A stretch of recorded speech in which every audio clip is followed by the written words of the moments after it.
Hereward the Wake. Now, when you first hear the word Englishman, do you think of a classy gentleman sipping tea? Well, this man from England, whose name is Hereward, is the complete opposite. He was an Anglo-Saxon, which is a mix of groups, like German, Dutch, and other Celtic races. They say that this man was the inspiration for Robin Hood. Hereward was born in Lincolnshire, England, in 1035. His facial features were unique, for he had two different colors for his eyes. He was rather short, and people described him as hot-headed. As he grew older, he caused problems in the community and had often fought with his father. Soon he was exiled by his father to Cornwall, Ireland, and Flanders as a mercenary, which is a paid soldier. Hereward then heard that the area where his family stayed at was invaded by Normans.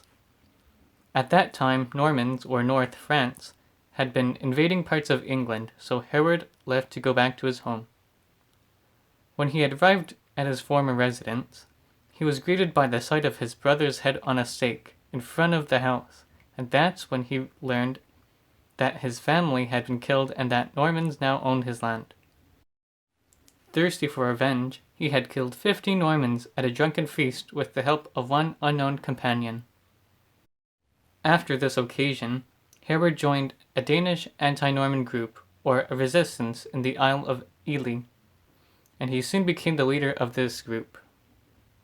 Hereward had an uncle who was an abbot in Peterborough, but he had heard that his uncle had been replaced by a Norman abbot. Hereward with his gang then sacked the Peterborough Abbey, and with all their treasures they went back to their encampment. Hereward states that he was only taking back what was originally his people's from the Normans. An Earl of Northumbria had soon joined Hereward's team, and his name was Morcar. He was ousted by King William. The King of England now saw Hereward's group as rebels and had sent an army to manage the rebels, but they say that the number of soldiers was so great that on their way there, a bridge had collapsed and all the soldiers drowned. A second attempt on capturing these fugitives and outlaws was another fail. William the Conqueror sent an army along with a witch on a tower, but Hereward burnt down the tower with the witch on it, and the soldiers were shot down with arrows. The third attempt to capture Hereward and his band was yet another failure. Hereward and a couple others set fire to the reeds which the soldiers were in, and the flames engulfed the English soldiers.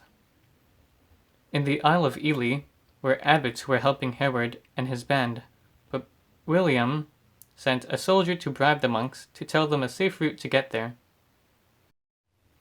The monks revealed the passage, and the soldiers took hold of some Danes in Hereward's party, except for Hereward himself and a couple of other members. They say that before the attack, he disguised himself as a potter and went into William's camp to overhear their plans, and once he had learned that they were planning another attack, he and a couple of members from the group escaped before the capture. From here, nobody knows exactly what happened to Hereward. Some say that Norman knights had killed him, while others say that they captured him but had escaped with the help of his friends. Other theories are saying that he was pardoned by William, or that he fled to Scotland. There has been evidence to Hereward's existence, but some are skeptical, for some of the events sound exaggerated.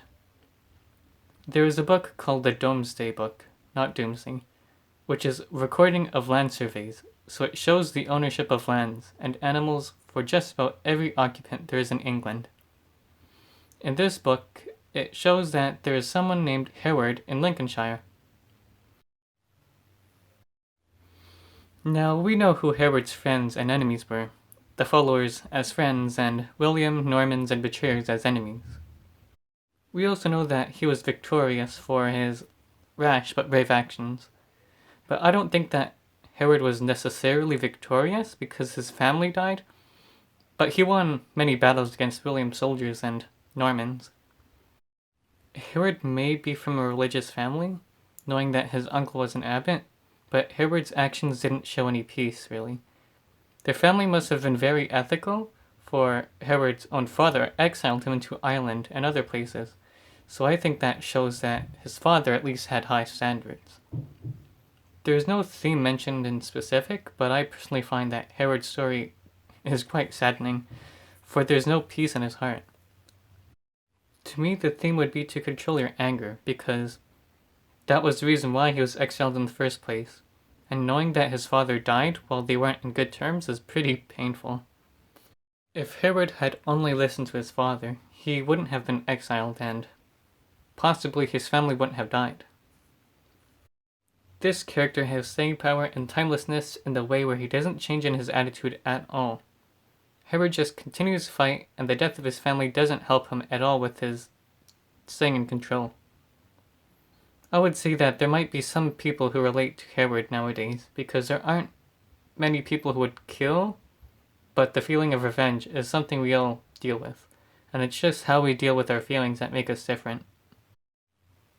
In the present times, nobody remembers Hereward or has even heard of him, but as some people say, he was the last true Englishman.